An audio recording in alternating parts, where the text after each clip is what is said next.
This conference will now be recorded. Okay, so like I said, Parsha Pinchas on page 876 in our Stone Chumashim, Perek Bamidbar Chafhei Yud, Pasuk Yud, Perek Chafhei Pasuk Yud. What I want to do is, as we've been trying to do this cycle, I don't want to get stuck on the very beginning, because very often we get stuck in the very beginning and we never see the rest of the parsha. So I want to have a little bit of a broad overview of the parsha, and then we're going to zero in on a number of psukim and see the incredible depth and beauty that is contained in our Torah HaKadosha.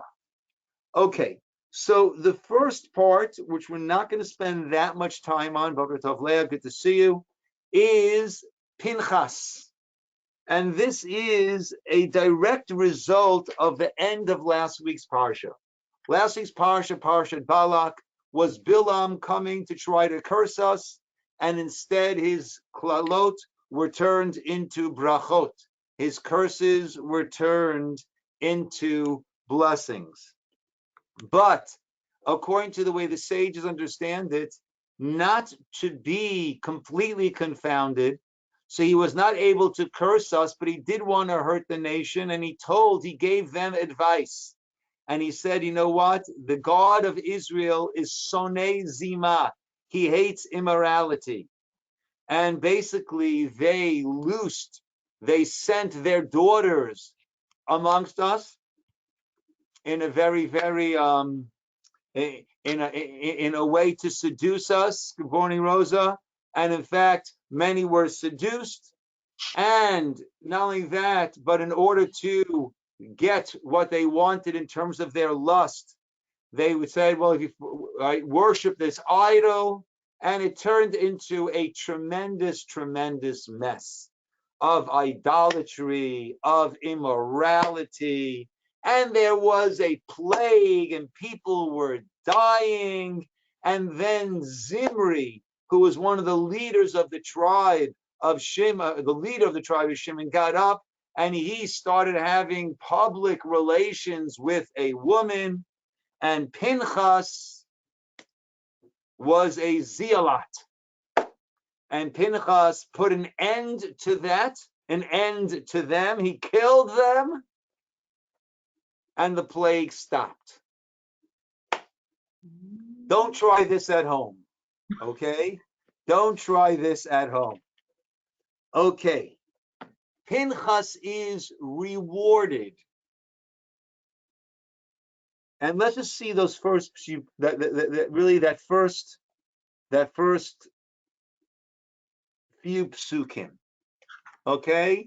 So I want to take it for us in Ivrit.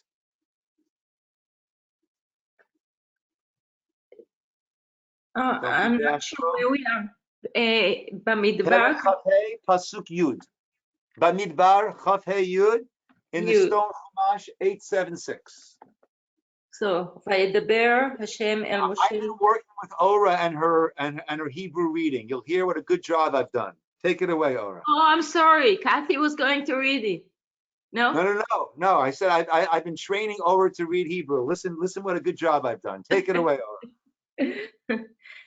וידבר השם אל משה לאמור, פנחס בן אלעזר בן אהרון הכהן השיב את חמתי מעל בני ישראל, בקנאו את קנאתי בתוכם, ולא כיליתי את בני ישראל בקנאתי.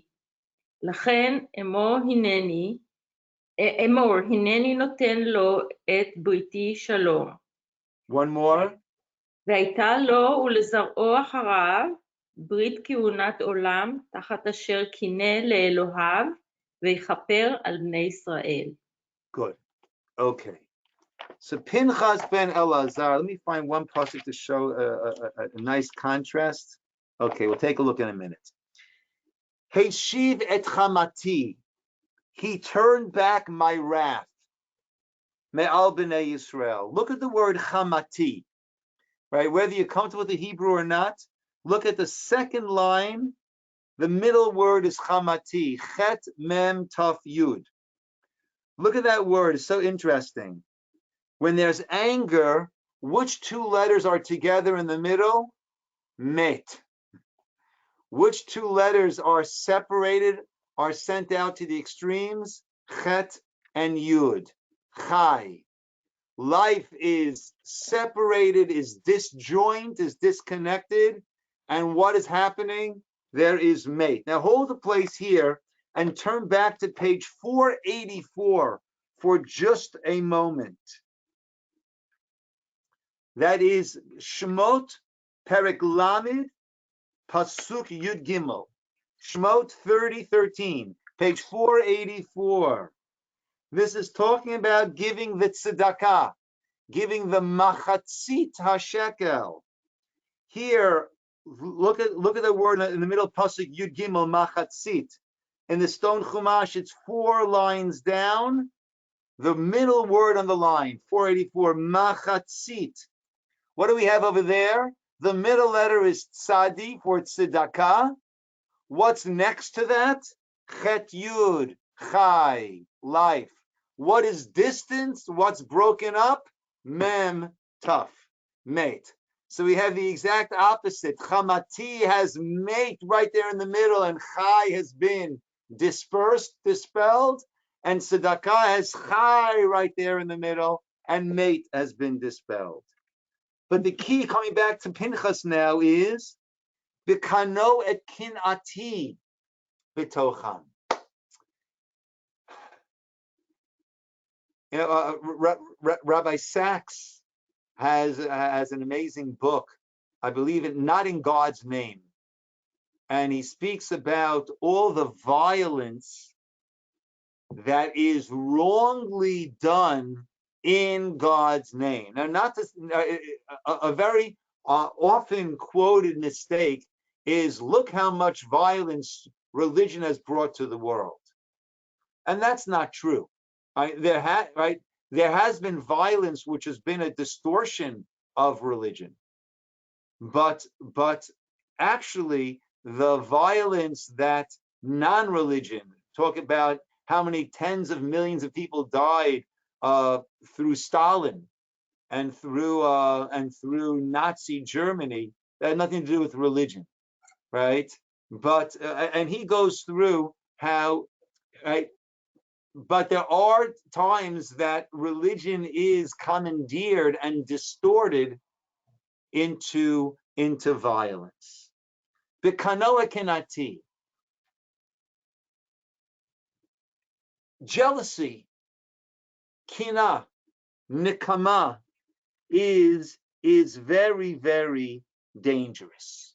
Nikama, is revenge. Revenge is, the Torah prohibits revenge. Now, revenge is actually justice. If it's done perfectly measured, then there's an element of justice there. But we can't be trusted with it. And therefore, we're not allowed to take revenge because we mix our own self, our own ego, our own personal feelings. That gets mixed in, and therefore it gets distorted. It's not going to be perfectly measured. What happened over here, the Torah, God testifies about Pinchas, B'kano et kinati. Pinchas was able to do it. It was God's kin. It was jealousy for God. It wasn't his own imposition. This is what God would want me to do, and God wanted jihad or this or that. No. He had it measured just perfectly. Therefore, he was given briti shalom. He was given the brit of shalom, kahuna, of peace, kahuna, right? Whereas he was, Aaron and his descendants were Kohanim, but those who were born already when Aaron and his sons were consecrated, they did not have the status of Kohanim. But this was given to Pinchas. And Kohanim are all about shalom, the leader, the founder, so to speak, of the Kohanim was Aaron. And Aaron was known as an Ohev Shalom, Rodev Shalom, a person who loved peace, a person who pursued peace. And Kahuna, by their doing their service on our behalf, they bring shalom to the world. That is what was given to Pinchas. Let's move slightly through the parsha now. And now we're going to have, we're going to therefore go against the Midyanim. Okay? And then after this plague on page 878, Perek Chavav, 878, 879, we have a census. And we take a census of all of the tribes. Okay? And that's going to take us through. And we're going to bring our microscope, our telescopic lens soon to zero in on a little bit of this. And then we have on page 884, 885, we have the division of the land, followed by the counting of the tribe of Levi. Okay?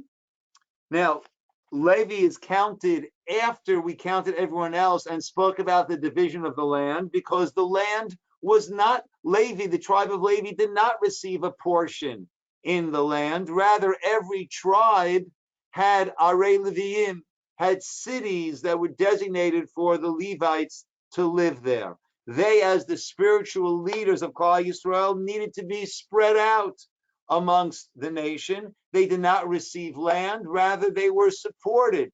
And the whole idea of tithing comes from the Torah, of course. Ma'aser. Ma'aser is giving 1/10 of our take-home earnings, right? And if we have a windfall, then we take 1/10 of that, and that is donated, and that comes from Ma'aser, May Eser, from 10, 1/10, and 1/10 of all the produce was given to the Leviim, was given in order to sustain them. So we count the tribes, then we talk about dividing the land, and then we count the Leviim. Okay, let's go a little bit further. Perek Chav Zayin, page 886, 887, and we're going to look for a theme, a common theme from all of these seemingly disparate things, right? Pinchas, the census, the Levium census, the daughters of Tzlavchad. Tzlavchad only had daughters, didn't have any sons. And they were concerned that their father's name would be lost because the daughters would not be getting an inheritance. And Moshe says, let me confer with God. And Moshe comes back. And the sage explained this was always going to be the din. This was always going to be the law, as I'll explain in a moment. But the reason why it wasn't, and God said to Moses, saying, this is the order of inheritance, the reason it wasn't given in such a way is because since they took the initiative, therefore they're given credit for this. But Moshe, Hashem comes back to Moshe saying the laws inherit, they spoke properly. If there are sons, the boys inherit, and we'll come back to that in a minute. If there are no sons, then the daughters inherit. And then if there are no daughters, it goes to the brothers, and then it keeps working its way up and over and down. Meaning, any brothers, no brothers, any late brothers' children, it goes to them. No, go up another generation, right? Is father alive? No. Brothers? No. Their sons? No. Okay, grandfather alive? No. Great uncles alive? No. Any of their descendants? None. Another generation. So you keep going up and flowering out. That's why we say that every Jew has an heir, right? We go all the way up to Jacob, right? And therefore we are all related to one another. Okay? So here we have the order, the process of inheritance. I just want to point out something that is often not known, and it's an important idea to know. When it comes to inheritance, right? Many females would say, what? If there are sons, then the daughters don't inherit. Why shouldn't the daughters inherit? Only if there are no sons, then the daughters inherit. Why is that? Right? But there's another aspect of the laws of inheritance that is important to know. And that is the first thing that the first matter that the estate has to attend to after any obligations, loans, right? After anything it owes is taken care of, the very first thing it does is it supports the daughters. Money is taken from the estate to make sure the daughters are fully supported until they are married, right? Keep in mind that in the society then, it was mostly the men who were earning the money in the business, and the women were more homemakers and supported as part of the family. So the very first thing that has to happen is money is taken out to support the girls until they are married. Now, let's say there's not enough money to support the boys and the girls. Sorry, boys. The boys get absolutely nothing. They don't even get supported. The boys will have to literally go around house to house, knocking on the doors, begging for funds. The girls will not. The girls are taken care of. The boys only get anything if there is anything left after the girls are taken care of from the estate until their marriage. Only that which remains in the estate, if anything, then is divided up amongst the boys. Now, if the father was Bill Gates, so then the boys are going to will walk off they will do very well. So the boys will either hit the jackpot or they could be destitute. The girls are taken care of. Yes, Marta. What happens once the girls get married? What happens to that share from them? So they were taken care of until that point, and now they're part of another household and they're taken care of where they are now. Right? The estate takes care of them until their marriage. And then the money that's left after that, if there's money left, is divided by the boys. If there is anything left, or that which is left is divided by the boys. So the boys either make out like bandits or have to become like bandits, one or the other, right? But the girls are taken care of. Okay, so we have Pinchas, and then we have the tribes and the land being given out. Then we have the counting of Levi. Then we have the daughters of Tzlafchad.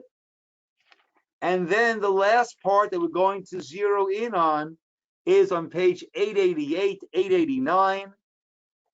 Hashem, Pasuk Yud Bet, Parech Chav Zayin. Hashem says to Moshe, Alei El Har HaAvarim Hazeh. Go up onto Mount Avarim. And you'll see the land that I've given to the Yisroel. You'll see it. You'll be gathered to your people as your brother Aaron was gathered, right? You rebelled against me, against my word by the waters.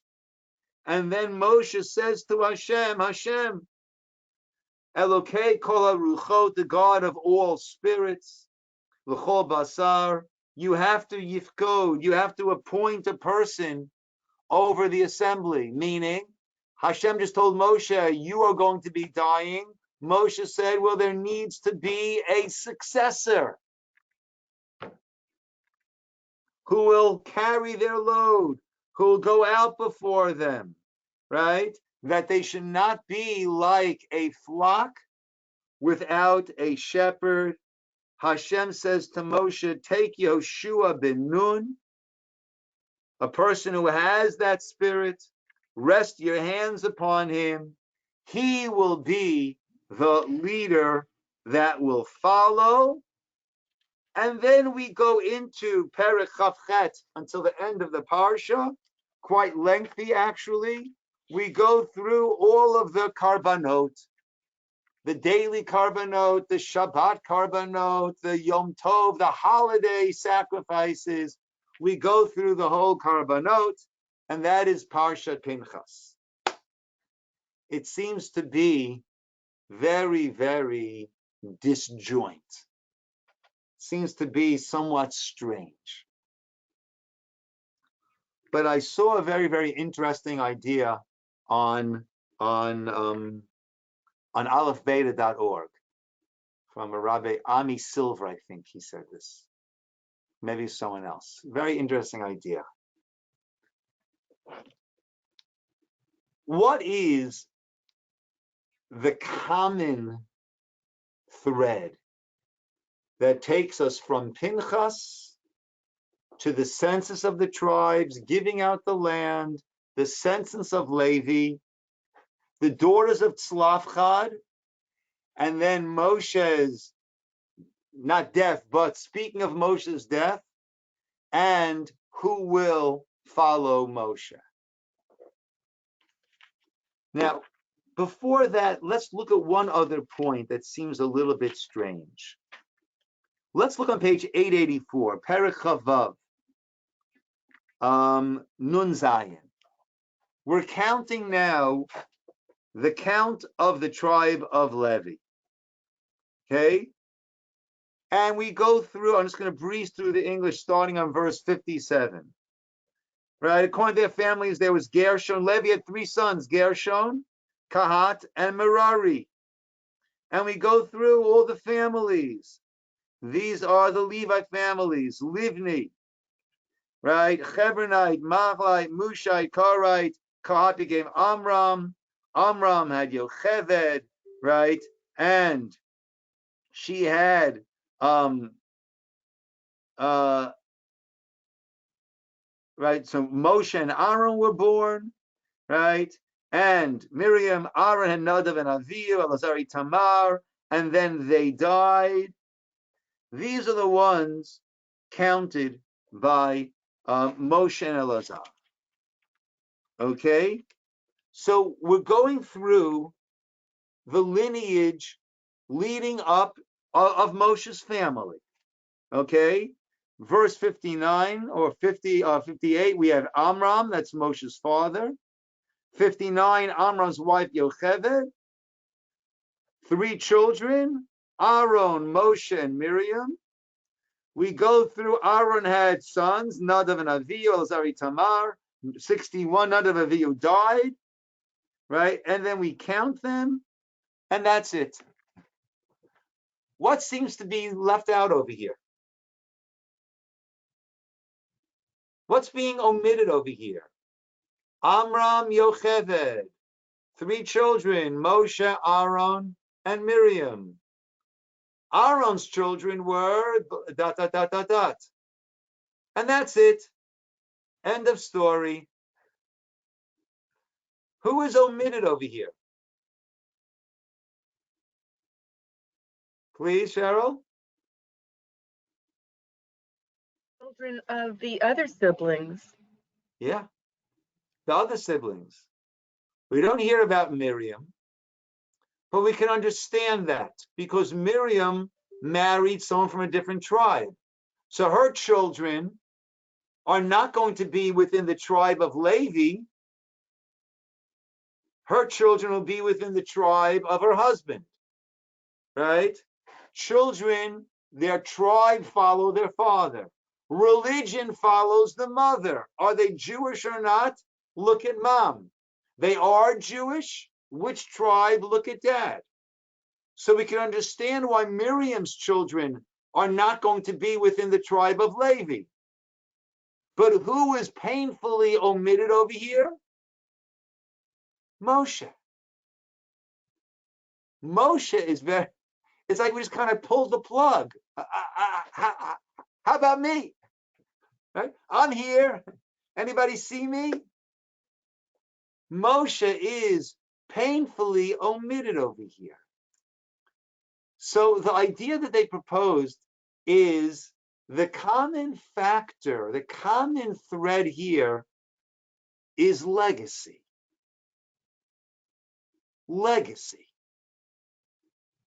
We started with Pinchas. Pinchas arose. Bikano et kinati. He had this zealousness for God in the proper measure, in a godly measure. And he got his legacy. What was his legacy? Kunat olam. Kahuna comes from him also. Okay. Then we have all the other tribes. We're counting all the other tribes in order to le'ele techale ka'aretz. To them the land will be divided. They will have their portion. They will have their legacy. And then we speak about the children of Levi, the tribe of Levi. And we have Aaron and his children. That's a very, very clear legacy, a beautiful legacy. Every Kohen today, they've done studies, there is a certain chromosome that is passed through the males. It is a Y chromosome. And all Kohanim, no matter where they are in the world, have that chromosome, that Aaron chromosome, that Aaron gene. That's an incredible legacy. Right? Every Kohen today is known as Ben Aaron, B'nai Aaron. Right? When they give their priestly blessing, Asher Kiddishanu B'Kedushato Shel Aharon is the blessing that they make. Right? Blessed be God that you've sanctified us with the sanctity of Aaron. And you've commanded us, Levarech Damo Yisroel, to bless your nation Israel Bi'ava. Aaron is mentioned. That's an incredible legacy. But Moshe is completely left out. And then we have the daughters of Tzlafchad. The daughters of Tzlafchad. What's their concern? The legacy of their father. Let's see what they say. Let's go on page 887. Verse 2, they stood before Moshe, before Elazar, before the leaders. And they say, verse 3, Avinu meit bamidbar, our father died in the wilderness. He was not part of Korach's assembly. He died of his own sin. He was not part of a rebellion. Uvanim lo hayilo, he had no sons. Lama yigara shem avinu mitoch mishpachto. Why should our father's name be erased, be omitted? Why should he not have any legacy? Ki ein lo ben, because he has no sons. Tenu lanu achuzah, give us a possession among our father's brothers. There should be a legacy. And in fact, Hashem answers back. Let's see 6 and 7. Hashem said to Moshe, saying, Kain b'not tzlafchad tovrot. The daughters of Tzlafchad are speaking well. Naton titein lem achuzat nachala b'toch hachevim. They will receive a portion amongst their father's brothers. V'ha'avarta et nachalat avi en lahen. You shall pass the nachal of their father over to them. They were concerned about legacy. And what does it say? V'ha'avarta. The legacy should pass over to them. Now, almost chillingly, let's look at Pasuk Yud Bet. And Hashem said to Moshe, Alei el har ha'avarim hazeh. Same word, avarim. Va'avarta et nachalato. Hashem said to Moshe, you will ascend this mountain of avarim, this mountain of transition, of passing over. You'll see the land, but you will be gathered to your fathers, right? As Aaron, your brother, was gathered. But actually, it was a very different gathering. When Aaron died, Aaron has died already. Moshe is not going to die until the end of the Torah, so to speak. But when Aaron died, Moshe brought him up onto the mountain and took off the priestly garments that he was wearing and clothed his son with the priestly garments. Aaron got to see the transition of all who he was to his children, that they will be following that role. Moshe was not going to see that. Moshe was not going to have that type of experience. For Moshe, it's har ha'avarim. It's passing, but it's not going to go to his sons. So it's all about legacy. But the one person, as we saw when we counted the tribe of Levi and the generations, Moshe was omitted. We don't hear about his sons. In Navi, we do hear about a grandson of his who is involved in idolatry with the Pesel Micha. So it's almost this very, very painful tune that we're hearing as we're reading about this. And Moshe said to Hashem, Pasuk 15 on 889, you've got to appoint someone who will lead them. Don't let them be like a flock without a shepherd. And Hashem said to Moshe, yes, Kachet Yehoshua, take Yehoshua. So on one hand, this seems to be a very, very painful end of Moshe's legacy, a non-legacy of Moshe.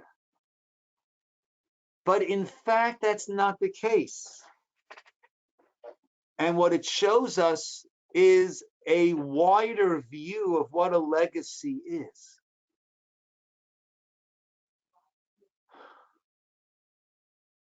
Legacy is all that which I sought to build, to create. Will that be continued after me? Sometimes it's done by the biological offspring. Other times it's not done by them. But it's done, it's carried on. The Gemara equates Talmidim to children, students, disciples. Talmidim harehem kebanim. Children are considered, the students, disciples are considered to be like children. There are ways that we carry on, we create a legacy even without children. The Lubavitcher Rebbe had no children. Certainly has a legacy. Many of our greats didn't have children, but have an incredible legacy. It could be through children. It could be through students. It could be through the things that we support. There are shuls, preschools, Torah institutions, orphanages, whatever it is, that are doing well thanks to our support. That's also a legacy. Yehoshua was Moshe's disciple. Yehoshua had absorbed, we compare Yehoshua to the moon. He was a reflection of the glory, of the light of Moshe. Klal Yisrael, we're all compared to the moon as a reflection of Hashem's light. So on one hand, it seems to be a very painful legacy. On the other hand, maybe we are looking at legacy in too confined a manner. And yes, Moshe's children were not mentioned. They were not his legacy. What is Moshe's legacy? We are. Yehoshua, his student, taking over and being the one who understands the people, who works with the people. That is Moshe's legacy. Moshe had a very, very full legacy. Moshe understood this. When Hashem, after the Meraglim, after the Chet HaEgel, Hashem said, listen, I'll wipe them out, I'll start a nation from you. Moshe said, no dice. If you don't forgive them, mecheni nami sipracha, erase me from this book. I want no part of it. Moshe was all about building a Klal Yisrael. We lift the Torah in Shul. Zot HaTorah asher sa Moshe lifnei b'nei Yisrael api Hashem biyad Moshe. Moshe, Moshe, Moshe. So legacy is not simply offspring. Legacy is that which we've created having permanence, having continuity. Okay. Now, I said before I want to double back a little bit. And we were just running through all of these psukim of the census that was taken. Look on page Perek Chavav, page 879, right, starting on verse 5. Ruvain, the sons of Ruvain, Chanoch, his family, Palu, Hezron, on and on and on. Verse 12, the sons of Shimon, B'nai Shimon, his families, Nemuel, Yamin, Yachin, Zerach. This verse 15, page 881, the sons of God, that was Saphon, Chagi, Leshuni, Ozni, right? The sons of Judah, 19, the sons, 23, the sons of Yisachar, 26, the sons of Zvulun, 28, the sons of Yosef, the sons of Gilad. It just seems to be listing names and families. But as I mentioned before, every single word of Torah is packed, is a gold mine. And we run through it. And very often we don't realize exactly what it is that we're running through. So I'm going to share with you the Or HaChaim. Let's look at verse Yud Tet. B'nai Yehuda, the children of Yehuda. On that, the Or HaChaim says, in these 3 or 4 psukim, Yud Tet, Chav, Chav Aleph, Chav Bet, in these 4 psukim is a remez. I mentioned earlier, I think before we started recording, Torah is pardes. There are 4 levels of the Torah understanding. Pardes means orchard. There's pshat, the simple meaning. Remez, that which is the hint. Drosh, that which can be extracted. Sod, the Kabbalistic aspects of it. And he says, here we have remez. Here we have hinted the full history of Bnei Yisrael. It's hinted through who? Through Yehuda. What are we known as? Jews. Why are we called Jews? Judaism. Where does Judaism come from? It comes from Yehuda. And elsewhere, commentators said Yehuda had this painful honesty, even to his own detriment, and that we are called Yehudim. We all have this aspect of Yehuda, and we chose Yehuda, and we said B'nai Yehuda, the offspring of Yehuda, meaning the Toledot, the events that will unfold for the Jewish people. Er ve'onan. Right, in Pasuk Yutet, B'nei Yehuda, right, simple meaning, the children of Yehuda were Er and Onan. However, that which will unfold for you for the Jews, Er ve'onan. This, he says, alludes to the first Beit HaMikdash, the first temple, and the second temple. The first temple is referred to as Er. Er, what does Er mean? Awake, right? That was this incredibly active hashgacha, divine providence, that God was awake.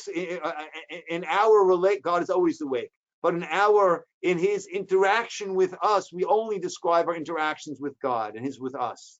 It was one of air, of this very, very focused attention. The second one is called onain. Onain is a lashon of ona, of lacking, right? Of being cheated almost.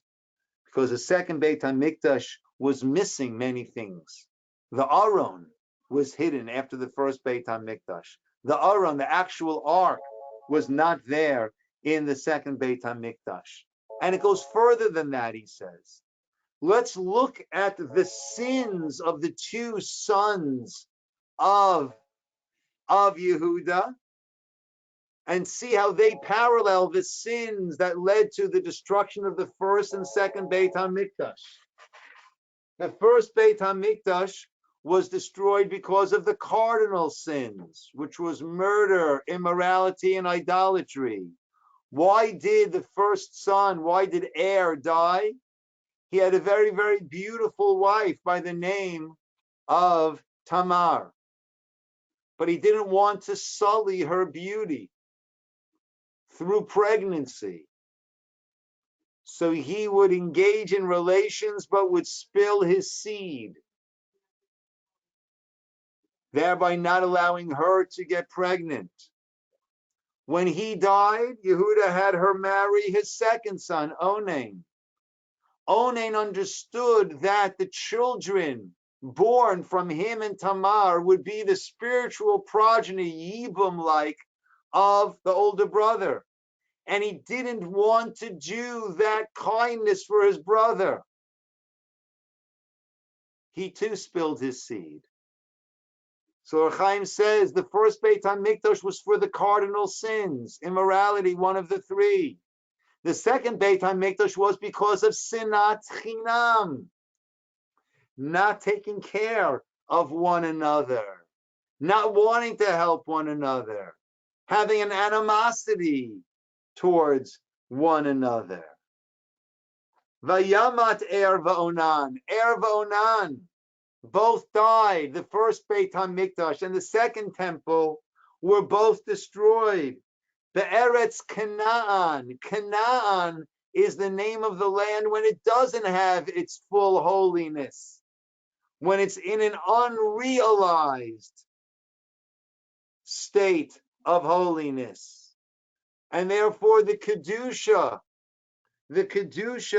went down. It was Eretz Canaan. Vayihiyu is, the Gemara says, is a lashon of vayhai, a lashon of pain. It does not say vayihiyu by any of the other brothers, by all the other listing of the tribes here in the census. The word vayihiyu is only used over here and again by Binyamin. Binyamin had 10 sons, only 5 remained. That was pain over there. Over here, vayihiyu is the pain of this Churban. Vayihiyu b'nei Yehuda.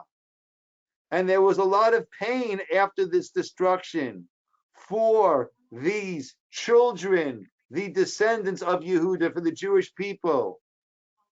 Lemishpechotam, for all of the families, all of the Jewish families, wherever they were. L'sheila, but there will be a redemption. The Mashiach is known as Shiloh. Yaakov said to Esav, I'll meet you again. Esav wanted to travel with Yaakov. Yaakov said, no, now's not the time. I'll meet you in Shiloh. Shiloh is a reference to the Messianic times. L'shelah, there will be this geula. There will be this redemption. But vayubnei Yudam shechosam l'shelah. We need to be in tsar. We need to be anticipating, hoping for this shelah, for this redemption. The Talmud says that one of the first questions that's asked of a person when they enter, when they ascend to heaven, is tzipita liyeshua. Were you waiting for the redemption? Were you hoping, anticipating? So we need to be anticipating, hoping for this shelah, for this redemption. Where will it come from? Mishpachat HaSheilani. It'll come from that family of redeemers. Who is the founder of the family of redeemers? That is Yehuda and then David, right? It'll be Ben David.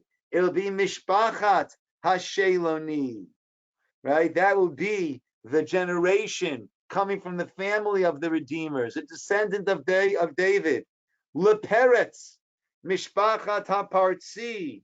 One of the things that the Mashiach will do is Peretz. Peretz is breaking through, right? And he'll have to break through all that exists in this world to bring the Kedusha, to bring that holiness back to the world. Mishpachat HaPartzi. We will be, the Jews will be breaking through. Lizerach, Mishpachat Hazarchi. What does Zerach mean? Zrichat HaShemesh. It is the shining, the illumination, the glow that will follow, the clarity that will come about. The Choshech V'alayach Yizrach Hashem, the pasuk says. Hashem Yelecha L'or Olam. It will be this full illumination. That is the Mishpachat Hazarchi. That is the glow that will come about. I once asked one of my rabbis, I said, we talk about Mashiach. I mean, how is that going to fit into this world? Right? Also, we're going to hear, we're going to put on the news and hear about this big gridlock on the 405. Everyone's trying to, because Mashiach has arrived and there's a crazy rush to get to LAX. Everyone's trying to board. It just seems so disjoint in our world. And he gave me a wonderful parable based on this zerach, on this glow. And he said, and we've used this parable before, I believe. I've mentioned before, I think some in different contexts. Imagine a group of people are lost in the forest. It's dark, it's cold, it's rainy, it is confusing. And they desperately want to get out of that forest. And one person says, we've got to go that way. Another one says, no, that's death. That's going to bring us further into the forest. We have to go this way. No, that's crazy. This is the way we have to go. And they're arguing, and they're worlds apart. And one of them says, no, we've got to go in this direction. Another person says, over my dead body will I take one step in that direction. That's death over there.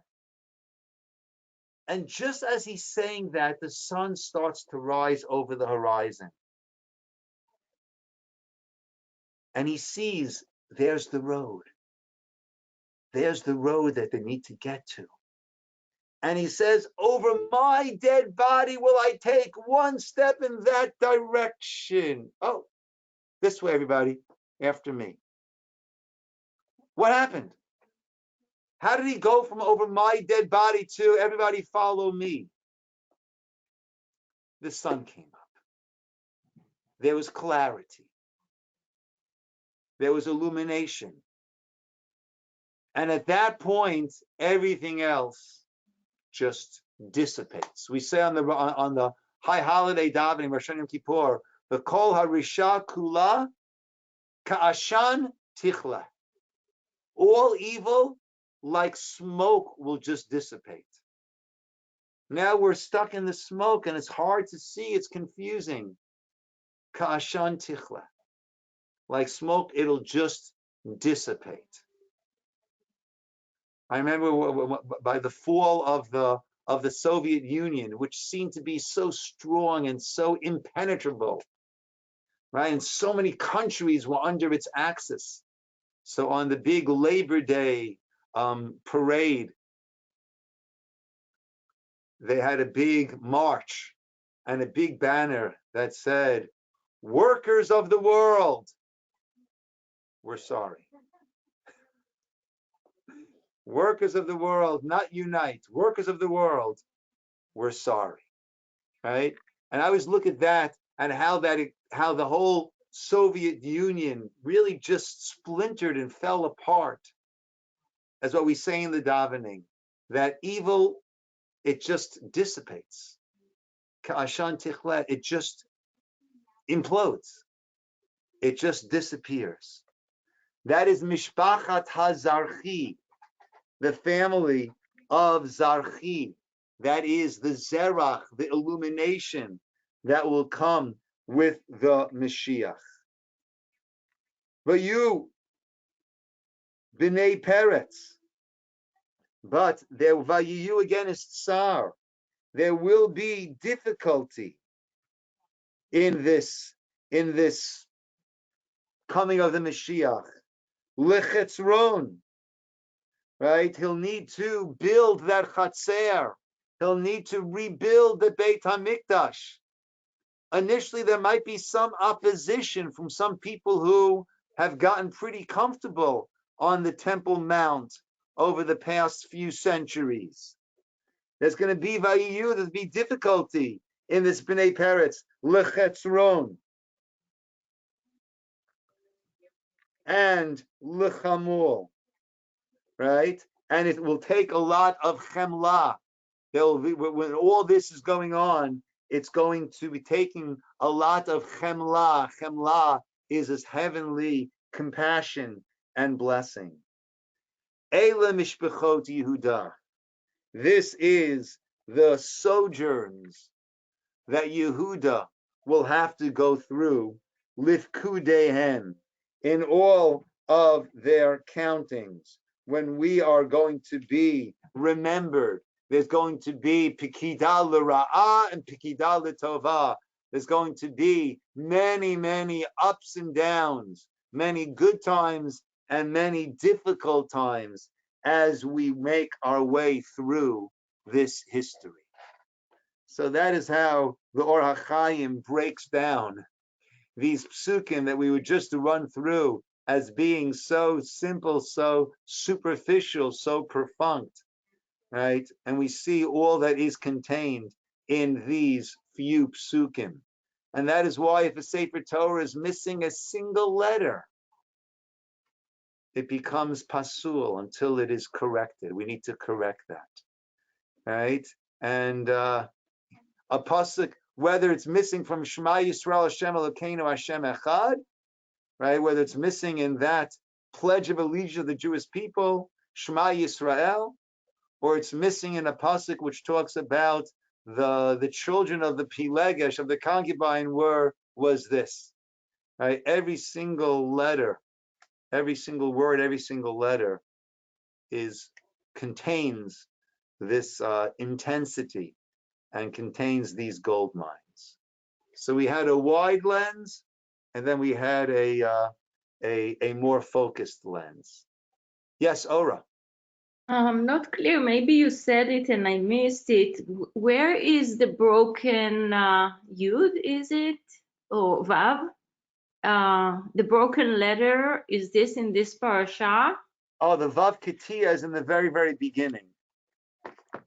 The very beginning of Pinchas, right? Hinatin in pasuk yud bet. Hini notain lo briti shalom. There the vav is cut off in the word shalom. The vav kati. And what needs to happen to get it corrected? Maybe this this peretz and the zarach that we just discussed. Right? 1 second. Let me see something. Let me take a quick look for you over there.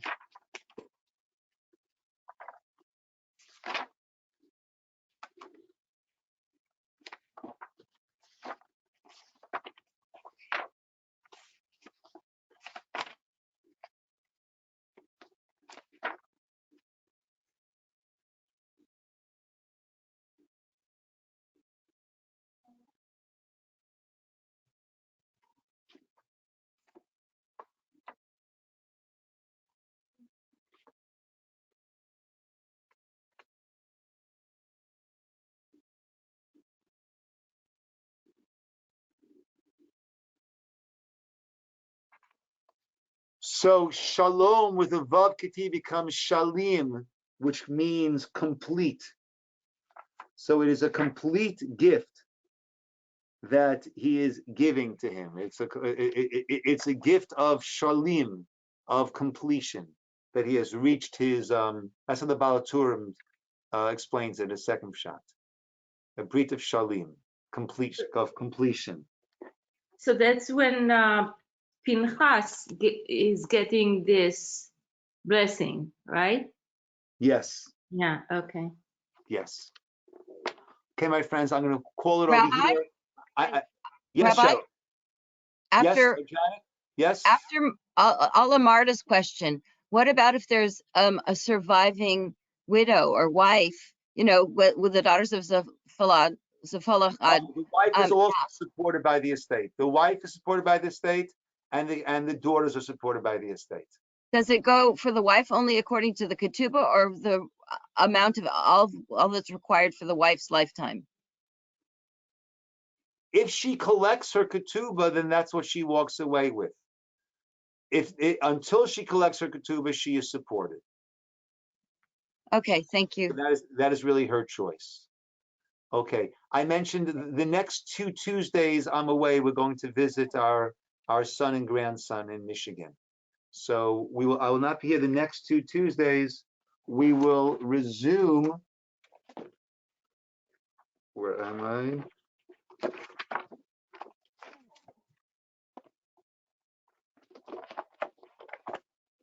So we will resume. Today is. So we will resume on the 20th of July. Okay, the 6th and the 13th, I'm away. The 20th, we will resume. Rabbi? Yes, Wait. I'm here. Okay, good. So I'm looking at the word shalom on verse 12, I think. In the In the stone parsha, chumash, it's written full. yeah, that's what I was asking. But there's an asterisk on top. And that asterisk tells you to look to the right-hand side, to the right of where it says Yud Bet, and there it says Vav Katia, which means Vav, the letter Vav Katia is cut off. So that's letting you know that if you look at it in the Torah,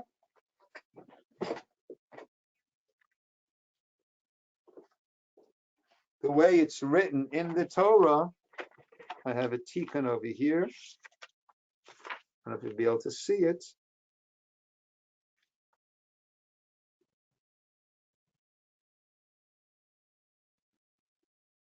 Yeah, it's hard to see. Yeah, the Vav is a shortened Vav, a cut Vav. Rabbi, what needs to happen so they fix it, or that it is repaired, or why wasn't it repaired? Because we have certain Masorah that certain letters are written bigger, certain letters are written smaller, right? And this is one of them, that the Masorah is, it needs to be written Ketia, cut off, right? It's not a typo. A Sefer Torah needs to be written in such a way. But do you think that when Mashiach comes, that they'll all be like made whole? I hope we'll find out soon. TBD, to be determined. Thank you, Rabbi. Okay, my friends. Thank you so much. Good day, Have everybody. a good trip. Have a good trip, Rabbi. Thank you. Lunch and Learn is this Thursday. It'll be the last installment on our anti-Semitism series. Okay, that'll be this Thursday. When are you leaving? Thank you. I'm leaving next week, early Tuesday morning. So I'm here through Shabbos and yeah. Okay. A good day, everybody. Thank you. Thank you.